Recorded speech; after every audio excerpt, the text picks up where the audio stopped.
தமிழர்கள் அனைவருக்கும் இந்து அதிரடிப்படையின் வணக்கங்கள். ஒரு வார காலமாக சமூக வலைதளங்களிலே போச்சம்பள்ளியிலே ஒரு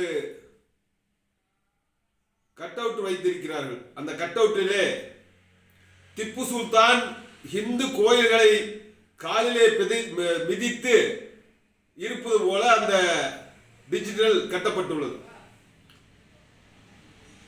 இந்துக்கள் பெரும்பான்மையாக வாழுகின்ற தமிழகத்திலே இந்துக்கள் இறை நம்பிக்கையை கொண்ட கோயில்களை காலிலே பிதித்து நின்றிருக்கிறான் என்று சொன்னால் அவன் யாராக வேணாலும் இருக்கட்டும், திப்பு சுல்தானாக இருக்கட்டும் அல்லது எந்த மன்னனாக கூட இருக்கட்டும், இந்து கோயில்கள் மீது கால் வைத்து நிற்பதற்கு உனக்கு எவன்டா அனுமதி கொடுத்தது?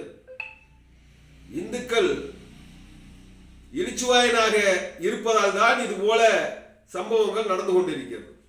ஏனென்றால் இந்த திப்பு சுல்தான் கும்பல் பயங்கரவாதிகள் எப்படி என்றால் ஒசாமா பென்லாடனுக்கு கூட கட் அவுட் வைப்பார்கள், அப்சல் குருக்கு கட் அவுட் வைப்பார்கள், கோவை குண்டுவெடிப்பு கைதி பாசாவுக்கு குண்டு வைத்த பாசாவுக்கு கட் அவுட் வைப்பார்கள், சென்னையில் அலுவலகம் குண்டுவெடிப்பிலே இருந்த ஐதர் அலி, முகமது அலி, இப்படி ஜின்னாவுக்கு கூட கட் அவுட் வைங்க.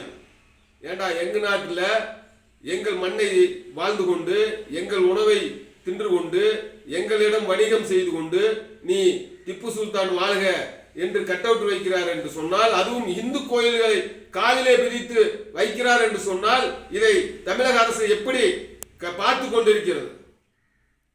ஆனால் இந்த திப்பு சுல்தான் என்பவன் இந்து பெண்களை கொலை செய்து இந்து கோயில்களை இடித்து இந்துக்களை சித்திரவதை செய்தவன்.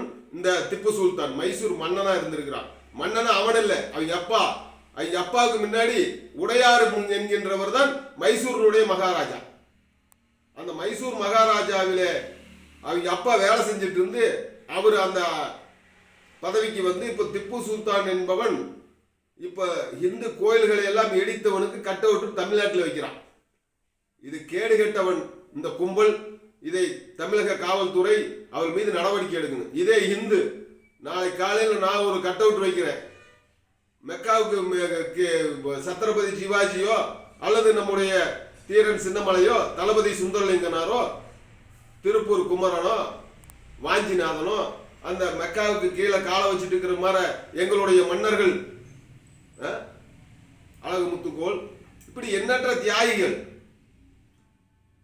அதனால இது போல கேடு கெட்டவர்கள் பயங்கரவாதிகள் இப்போ இந்த ஆட்சி வந்தோடனே பயங்கரவாதிகள் அமைச்சர் ஆயிட்டாங்க அப்படின்னு அவனுக்கு நினைச்ச கூடாது.